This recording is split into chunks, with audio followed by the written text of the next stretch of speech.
नमस्कार, आप देख रहे हैं न्यूज़ आपका। झारखंड एक नक्सल प्रभावित राज्य रहा है। इस राज्य में भाकपा माओवादी के अलावा कई छोटे बड़े उग्रवादी संगठन भी हैं, जिनमें प्रमुख तौर पर पीएलएफआई, टीपीसी, जेजेएमपी का नाम चर्चित है। कुछ दिनों से झारखंड में पीएलएफआई संगठन की चर्चा काफ़ी जोरों से हो रही है, क्योंकि एनआई द्वारा पीएलएफआई सुप्रीमो दिनेश गोप की गिरफ्तारी हुई है। जब कभी भी उग्रवादी संगठन का नाम सामने आता है तो सबके मन में कहीं ना कहीं एक प्रश्न जरूर आता होगा कि इनके पास हथियार, बंदूकें, गोली आते कहां से हैं। आखिर किस तरह से पीएलएफआई सदस्यों को बंदूकें मिल जाती हैं और कैसे इतने बड़े संगठन में हथियारों का आदान प्रदान होता है। सबसे पहले मैं दिनेश गोप से जुड़ी एक लेटेस्ट अपडेट आपको बता देना चाहता हूं। एनआई को छानबीन में दिनेश गोप की अचल संपत्ति के बारे में जानकारी मिली है। कुछ संपत्ति को पूर्व में जब्त किया गया है और कुछ को जब्त करने की कार्रवाई की जाएगी।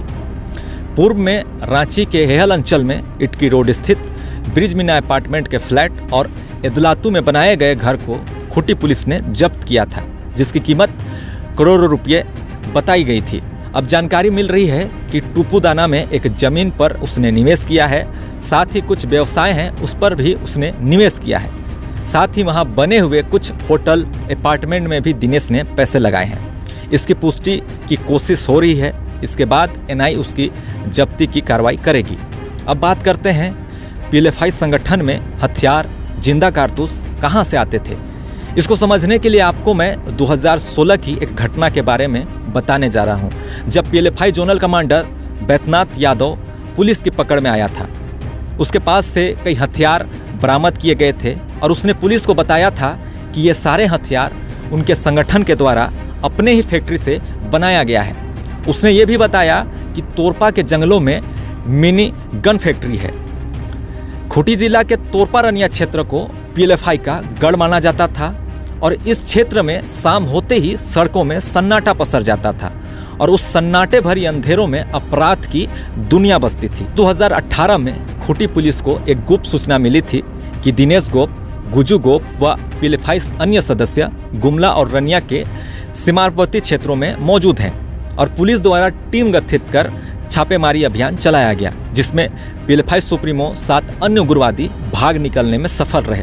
मगर रनिया क्षेत्र के कोटांगेर और गोहराम जंगल के बीच एक मिनी गन फैक्ट्री का भी खुलासा हुआ और वहां से 30 अर्धनिर्मित पिस्टल, 30 बायरल, 30 पिस्टल हैमर सहित कई सामान बरामद किए गए।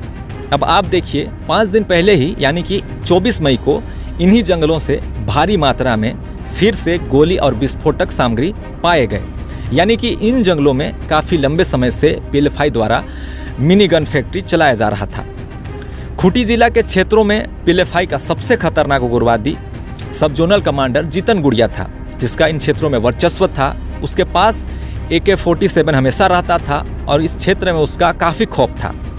वर्ष 2019 में खूंटी जिला के मुरहू थाना क्षेत्र के अंतर्गत जंगलों से पुलिस को एक बड़ी कामयाबी मिली थी। पुलिस ने सर्च ऑपरेशन के दौरान कंकुसी जंगल में एक अवैध मिनी गन फैक्ट्री का खुलासा किया। बताया जाता है कि फैक्ट्री सब जोनल कमांडर जीतन गुड़िया की देखरेख में चलता था। पुलिस की माने तो इस फैक्ट्री में छोटे मोटे हथियार और पिस्टल बनाए जाते थे। उस वक्त के खूंटी पुलिस अधीक्षक आलोक कुमार ने बताया था कि उन्हें गुप्त सूचना मिली थी कि कंकुसी गांव के पास पहाड़ में एक गन फैक्ट्री लगाई गई है, जहां से हथियार बनाकर पीएलएफआई के जोनल कमांडर गुजू गोप व एरिया कमांडर अजय पूर्ति को भेजा जाता है। वह गन फैक्ट्री में बनाए गए हथियार पीएलएफआई उग्रवादी दस्ते के काम आते हैं। मौके से पुलिस ने उस वक्त लेथ मशीन, जनरेटर, अर्धनिर्मित पिस्टल बरामद किया था। मिनी गन फैक्ट्री चलाने की अगर हम बात करें तो इसे कोई बड़ा प्लांट लगाकर नहीं किया जाता है, बल्कि एक लेथ मशीन की ज़रूरत पड़ती है, जिसमें कट्टा की बैरल, पिस्टल की बैरल, स्प्रिंग तैयार की जाती है। इसके अलावा जो इंटरनल और कीमती पार्ट्स होते हैं उसे अलग अलग क्षेत्रों से मंगाए जाते हैं, जैसे कि मुंगेर और यूपी से। ऐसी कई जानकारी गिरफ्तार उग्रवादियों से पहले ही मिल चुकी है।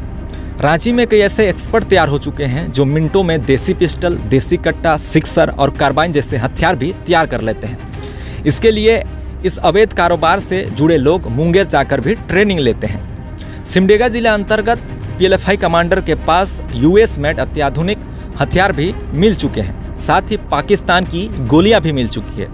पीएलएफआई सब जोनल कमांडर सूर्या डॉन उर्फ सुबर सिंह से पूछताछ की गई थी तो पता चला था कि अत्याधुनिक हथियार नॉर्थ ईस्ट और नेपाल के रास्ते से आते हैं। अब बड़ा सवाल यही है कि पाकिस्तान की गोलियां इन तक कैसे पहुंचती थी।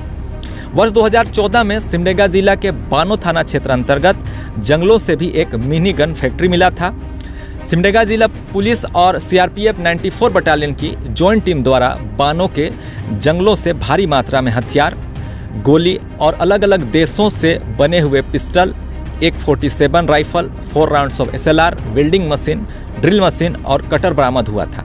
वहीं 2015 में भी जलडेगा थाना क्षेत्र में पीएलएफआई का एक मिनी गन फैक्ट्री का खुलासा हुआ था। आगे देखना होगा कि दिनेश गोप की गिरफ्तारी के बाद कितने नए नए खुलासे होते हैं। आज के लिए बस इतना ही। इस चैनल में नए हैं तो चैनल को सब्सक्राइब करें। मिलते हैं किसी अन्य खबरों के साथ, तब तक के लिए सभी को जय हिंद।